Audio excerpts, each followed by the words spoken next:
Okay. Very important one. Please. Very important. Okay. After. A question. What's the question? It was about compromises. Okay. But when you're in a relationship, it can be either with a partner, which may be more applicable, but it's like you're together, but he's going that way and you're going that way. Mm-hmm. And then you tolerate or you make compromises together, even you can lose your integrity or... Every situation is different.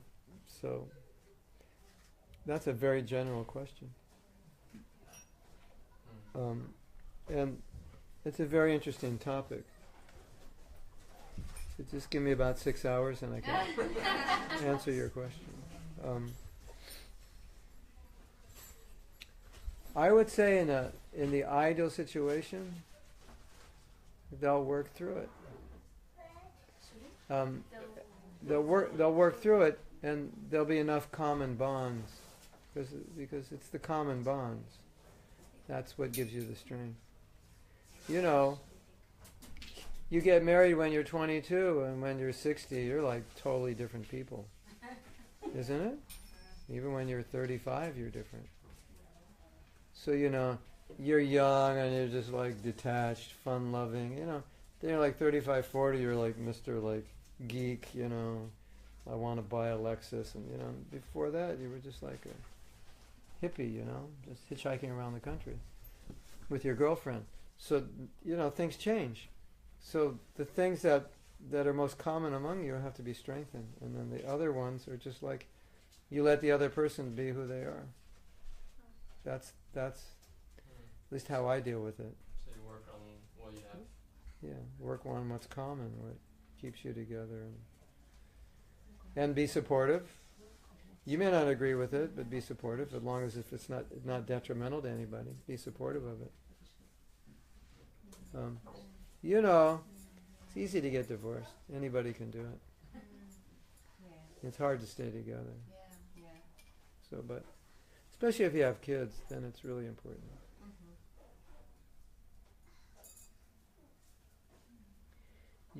There was a time, maybe like 50 years ago, where kind of people looked more at the consequences of their actions than we do today. We look more at how we feel. But even 50 or odd years ago, people were more conscious about the consequences of their decisions. I don't really think my mother and father, they didn't seem like the happiest couple in the world. But they just, made it work. Because that was their consciousness, would just make it work. So if your consciousness is like, well, if I don't feel it, then I'm not going to make it work. That's hard, because you may not feel it.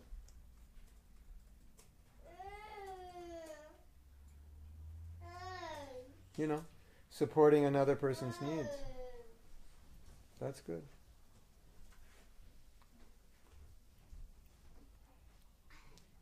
Yeah, my wife does that, and I do that for her. I support her with things that I personally wouldn't want myself. She supports me with things she personally doesn't want, but we know we want them, so we support them. And we accept, well, that's who you are. We've come to the realization that, it's like when you live with someone long enough, you realize what they're like. And within those parameters, you can be a little different, but you are what you are, basically. Like if I'm a musician, so I'm always going to like music. It's not like one day I'm going to go, forget it. I want to study astronomy. I'm going to the library. I'm selling all my musical equipment. That's unlikely. So it's like, that's what I'm like. So, she knows that. She gives me the space to do that. I like to write. I like to teach. She gives me the space. She likes to do other things. I give her the space. I think that's important. I think part of the problem is you expect things of your spouse when they can't do it because it's not their nature. That's not who they are. And if you try to get it from them, it puts them in an awkward situation because it's not who they are. They can't be that way. they can try to be that way to please you, but there'll be limitations. Like, I try to do things to please my wife, but there's limitations, and she knows my limitations. She knows where my interests lie and where my attachments lie, and her attachments and interests are not always the same, and she knows them. Not, like every woman knows. It's like most men are not like really interested in going shopping with their wives. It's not, most men don't like it. So, my wife's like, yeah, I don't want to go shopping with you because you don't like to shop. I'd rather go with women. So it's not a problem for her. You want me to go with you? No, of course not. You'll just tell me not to buy everything. I want you to go with me. But maybe in the beginning when we were first married, yeah, go with me. But obviously I'm not, she's looking at the clothes. You like this? Like it? Yeah, it all looks good. That's what the men say. Yeah, it looks good. Get it. They're not that most men, maybe you would be, you're more into clothes and design, but most men they're not. They're just like, yeah, whatever you like, get it. It's not exciting for them. And that's not exciting for the woman either. Right? But, that's what, I used to have a business and sell jewelry, and I'd say, honey, you like this? Yeah, get whatever you want. And then occasionally you'd have a man, get this one. You look at it. He knows exactly. My wife would go, I like that guy because he's active. But that was the exception. Most men aren't like that. So it's giving space. Yeah, and acceptance. And accepting, more tolerating. Yeah. Giving space. I think accepting is a better word than tolerating, because tolerating is kind of negative. Yeah. Honey, I just want you to know I've tolerated you for 25 years and I'm going to continue tolerating you. So you have nothing to worry about. But that's when it's in a balanced situation, like it can be very. But when I don't know, someone is not as self-aware as you are in spiritual life or whatever state of consciousness, or they have difficulties, and you can see it so clearly what the problem is, or you can see so clearly like, okay, men, in general, don't want to talk too much, or whatever, and, or you want to do something as a woman or as a man, and then it's out of balance, and then you have to accept, or if you want to make it better, you want to try to, like, sometimes be the person your wife or husband wants you to be, because it'll make them happy, even though it's not you. But it's not like you have to be that way 24/7, but in certain situations, Honey, when we go see my family, can you not do this? Can you do this? Can you dress like this? Can you, be nice to my brother, It's like, okay, all right, Don't talk about this, Oh, yeah. So like, okay, he can do that for a few days, but his whole life maybe not, but he'll do that to please his wife. So that's the idea. So there must be a willingness. Yeah, a willingness, and also understanding that that's part of the job description. Because I think when people get married, they don't understand the job description, and that's why they get disillusioned. Because the job description is really hard. They think it's all fun and no work, and when they realize it's a lot of work to make it work, it's like you can't just do whatever you want. Then it's like, oh, I don't know if I want this.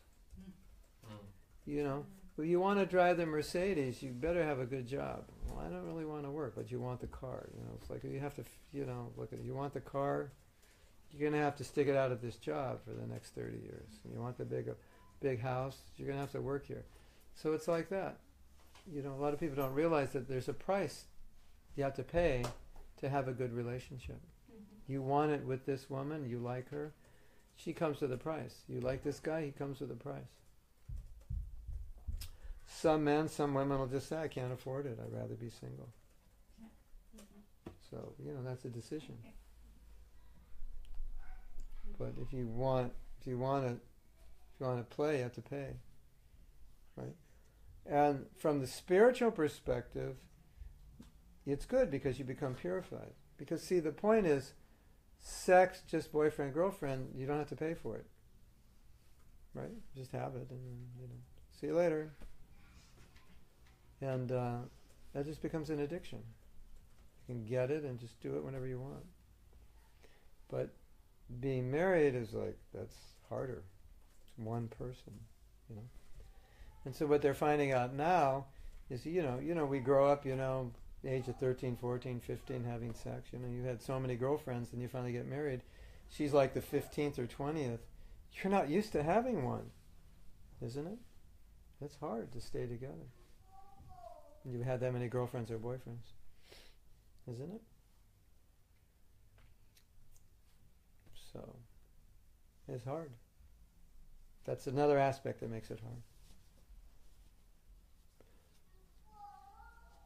Some guys have one girlfriend every 6 months, isn't it? And then they finally get married, and she's like number 25. That's really hard. They're not used to sticking out with one woman. And they have 25 to compare her to. So, that's the biggest challenge right now, I can see. My parents' generation, I don't know if they got along well, but they just stuck it out. Not one. Of course, divorce was illegal. They couldn't do anything anyway. So they had to stick it out. They had to make it work somehow. There was no way out of it.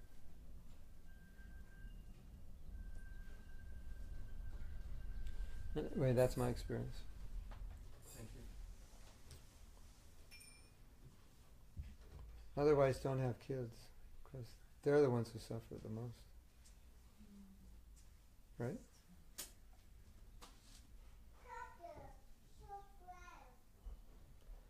The world is weird, isn't it? You want to enjoy it, but you got to pay a price for it, isn't it? But that's how you become purified. You pay for it.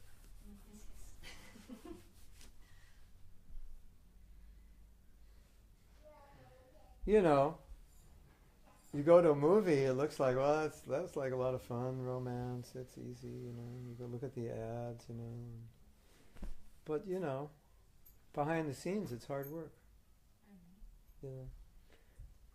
Even the movie stars, sometimes they cook their own meals and wash the pots and wash the dishes. Even on the screen, everything's great, but behind the scenes, they're also just regular people. I want to say something, because you say people before they stay together, they have different consciousness, because they wanted to make it work. Okay, but a lot of these people who, after that generation, decided to be more free, or to divorce, if things didn't go. Yeah, 60s. It's because of them. It's because of this. It's not only, but also it's because they. We saw in our parents that they were not happy. They stayed together, but they were not happy, and that influences us as well. So there are two reasons. You're also saying that in every generation, because it's Kali Yuga, that the people who are born they're born with another mentality or less power. I don't know. You say it's like we are not the same as the people from last. Oh yeah, we're degrading. But what I would say to that is, it's true. They may not have got along, but they set an example. That even though they didn't like one another, they stayed together. Yeah, but because they were not happy, they influenced their children, and the children they were Maybe. Also not happy. That's for sure. I know so many people that are divorced. But I come from Chile. In Chile, people didn't divorce. This now the last 10 years, I think is they can divorce. But here in Amsterdam, here in Holland, everybody can divorce very easily. Yeah. And the mentality is here. The children don't suffer so much as in places where the divorce is illegal, or people just don't divorce. You'd have to do some statistical research to prove that, because I don't think you could prove that. Cause my parents were divorced, and it was not. I think the kids from divorced parents are generally very maladjusted. They suffer a lot. But what I would also say, that's what I've read from psychologists. But what I would say is, you could also look at the example your parents set of duty, that they So you say there was no love, but they stuck together. So they're showing an example that even we don't get along, we stay together. That's a good example. So if you see it that way, you can get inspired. Took me like 50 years to see it. Yeah, but that's the example they set, isn't it? That's higher. That's higher than love. Staying together, their dharma to stay together. Because I like you, I don't like you. That can change all the time. Yeah, okay, but it also this also karmic, and also this suffering can make also can make a reason. That's another issue. I don't know. I don't like to hear this stuff. I can accept it. Yeah. That is also good that people get married and they stay together even they're unhappy. That is also good for the children. Well, I don't. If they stay, I've seen too many people. If they stay together, who are from these people, from these families, and lots, hundreds. Just because they did it wrong doesn't mean the solution is to get divorced. In other words, you're taking a situation where they did the right thing, but maybe they did the right thing in the wrong way. And so you're saying, well, because they did the right thing in the wrong way, we should do the wrong thing because the wrong thing would be better. But that doesn't make sense. Because the wrong thing is worse, I think. I mean, both things are bad. But the solution is not to do the wrong thing. In other words, you're proposing a solution that's not anywhere in any scripture in the world. Nowhere. It's not recommended by God. So you'll have to take it up with Krishna if you don't like it, because he says don't do it. So you can't just take your opinion, say, well, this is how I feel, and even though God doesn't agree with it, I'll have to work it out with him. I'm not going to do what he wants, because it was done wrong doesn't mean the solution is to do another thing wrong. That maybe is true, but well, you'll have to take it up with him. You have to take it up with him, not with me, because I didn't write the scripture. I'm just repeating it. That's what he wants you to do.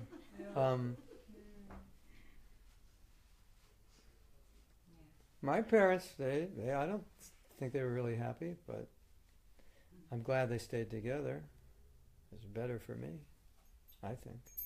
So every situation's different. Yes. And a very, very small thing. Yes. My personal experience is my parents have been married and then they separated for about 17 years. Wow. And then they came back. They came back together, and I was realizing very strong. I was sitting in the garden and my parents were in the kitchen and they were talking about small gossip. You did this and you did that. Oh yes, Gerard, but you. And I was hearing their voices and I was sitting there as a child, and it made me so happy that these people were again laughing and fussing about little things together. So yeah. Anyway, the way God created the world was there are men and there are women. They come together and they produce children, and children need male energy and female energy to be balanced. At least that's how I see it. And I travel a lot, so my wife's like, you have to come back now because we need male energy in the house. Our daughter needs male energy. She's just getting too much female. So I see it, it's like, it's balanced. And it's just the way it works, And as I've heard it said, condoms don't grow on trees. We manufacture them. So when two people come together, that's what happens. Kids are produced. Yes? And kids are produced from a mother and a father, and they're supposed to hang around and take care of them. And if they can do that, that's the best thing. At least what I've seen. And also within our organization, the most well-adjusted kids are the ones whose parents stayed together. Not even the parents who are more Krishna conscious. The parents who are more Krishna conscious did not produce more Krishna conscious kids. The parents who stayed together produced more Krishna conscious kids. Isn't that interesting? You have some very non-Krishna conscious kids of very Krishna conscious parents because they didn't stay together. So that was a survey that was done. Well, if you add both together, stay together in Krishna conscious, that's the best result. But staying together was the main thing. So,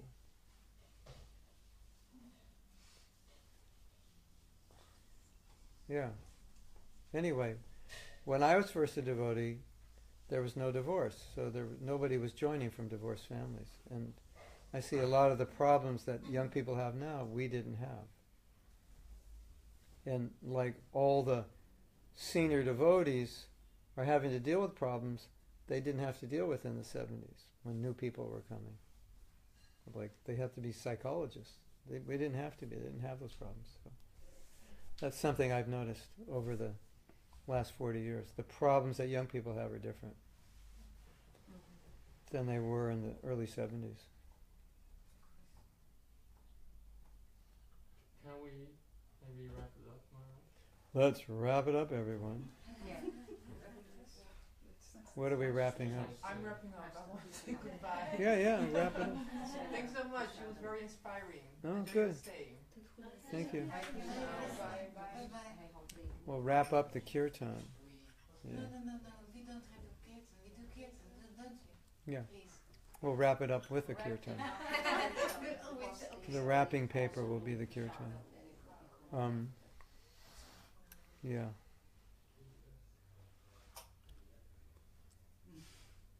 You know what the problem is? It's very simple. Love is the problem. Complete misconception of love, that's the problem. That's what's messing everything up.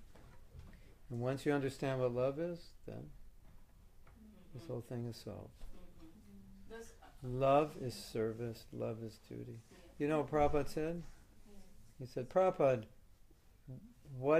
how do we love you? He said, follow your vows. That's love. So, how do you love a husband and wife? Follow your marriage vows. That's love, isn't it? If you work on feeling, that our culture sees love as feeling. Love is a verb, it's service. If you work on that principle, it makes sense.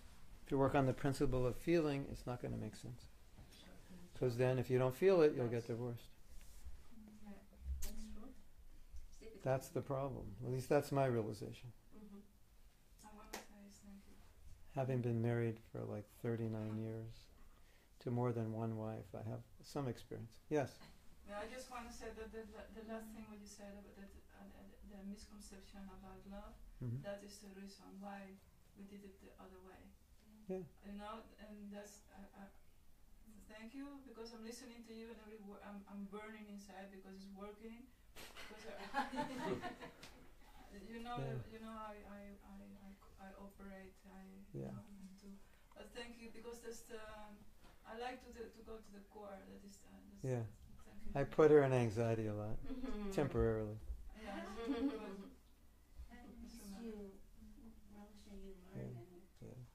I mean. Yeah, because I always learn from I'm just, I'm a very analytical person, and I observe and I analyze. So I'm not just speaking what's in the scripture. I'm just speaking what I see in the real world and my own experience. Because I was married before, so if you add it all up, it's about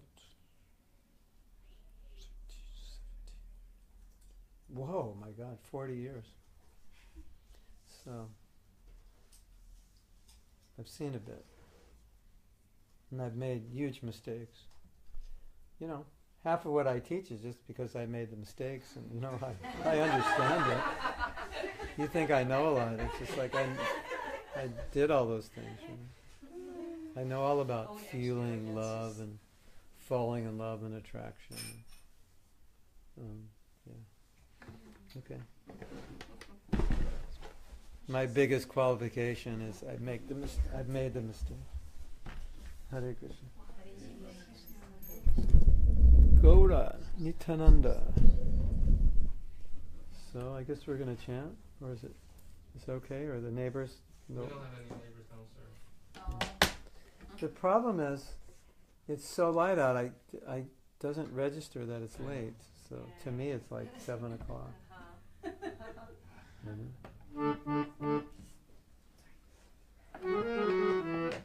Oh, I want to do this kirtan. I just have to play it for a second.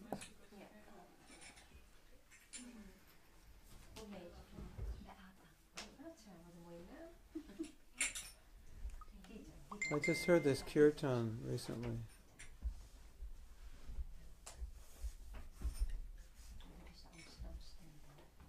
Let me stop and then I'll start again so that segment can remain.